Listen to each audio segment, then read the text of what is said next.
दोस्तों, क्या आपको पता है नदी और समुद्र और ऊपर इतने बड़े बड़े ब्रिज कैसे बनाया जाता है?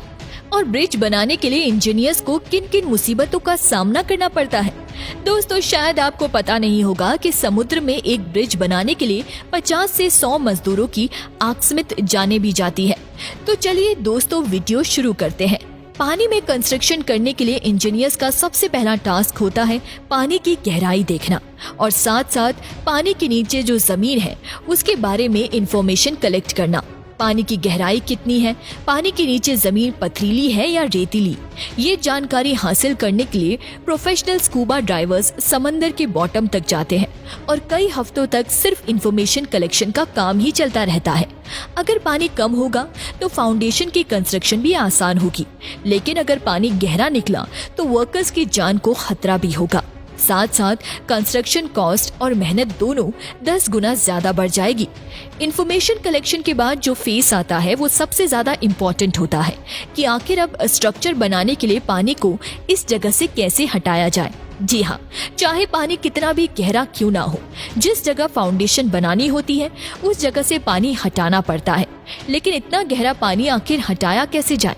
इंजीनियर्स ने इसके भी 3 मेथड्स निकाल रखे हैं। सबसे पहला और सबसे पुराना मेथड कॉफर डैम कहलाता है, यानी जिस जगह कंस्ट्रक्शन होनी होती है उस जगह पर चारों तरफ इतनी मिट्टी डाली जाती है कि वो पानी के लेवल से भी ऊपर हो जाए। जब चारों साइड्स ब्लॉक हो जाती है तो बीच से पानी निकालकर उसको सुखा दिया जाता है, जहां कंस्ट्रक्शन का काम अब आराम से किया जा सकता है। लेकिन ये इतना आसान भी नहीं होता।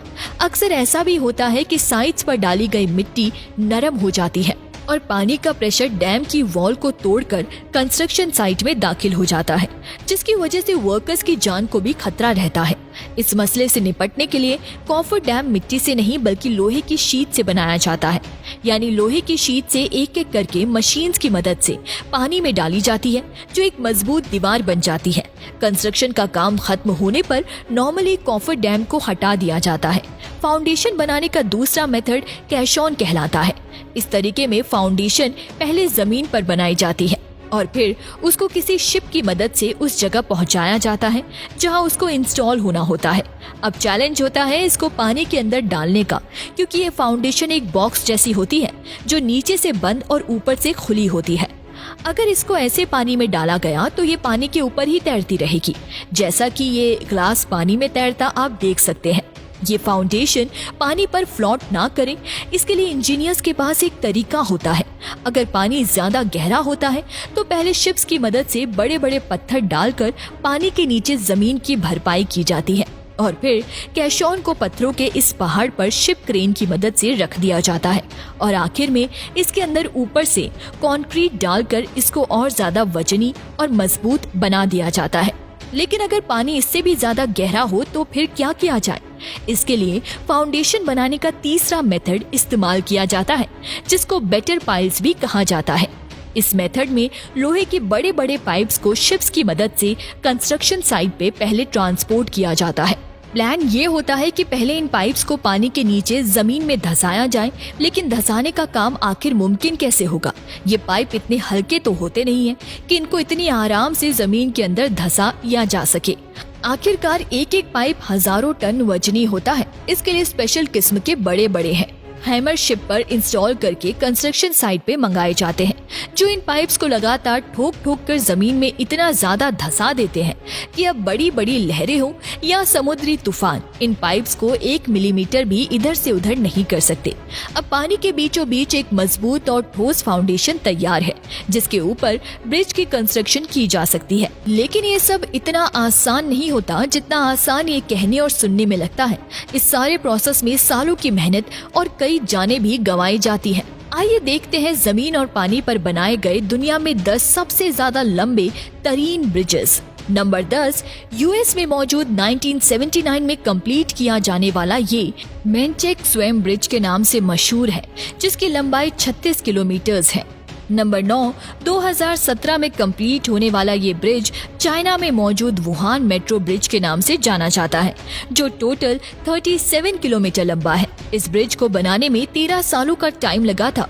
नंबर 8, 1956 में कंप्लीट होने वाला ये ब्रिज यूएस में लो पोंटेचर ट्रेन कॉजवे के नाम से जाना जाता है। इस ब्रिज की लंबाई 38 किलोमीटर है।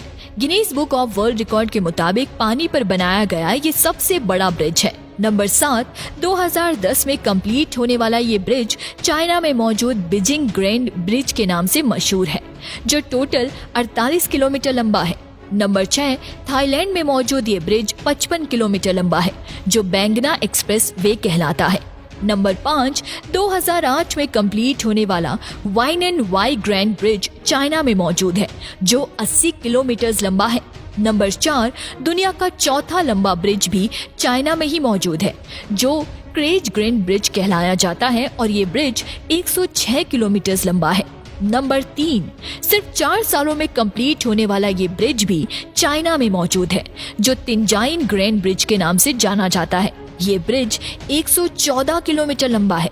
नंबर 2, दुनिया का दूसरा लंबा तरीन ब्रिज 157 किलोमीटर लंबा है, जो ताइवान में मौजूद चेको वा आवाइडक के नाम से मशहूर है। नंबर 1, दुनिया का सबसे लंबा तरीन ब्रिज चाइना में मौजूद है, जो खुशान ग्रांड ब्रिज सिर्फ 5 सालों में तैयार कर लिया गया। 165 किलोमीटर लंबा है। इस ब्रिज को बनाने में 10,000 वर्कर्स एक ही वक्त में काम करते थे और इस पर टोटल 640 अरब रुपए का खर्चा हुआ।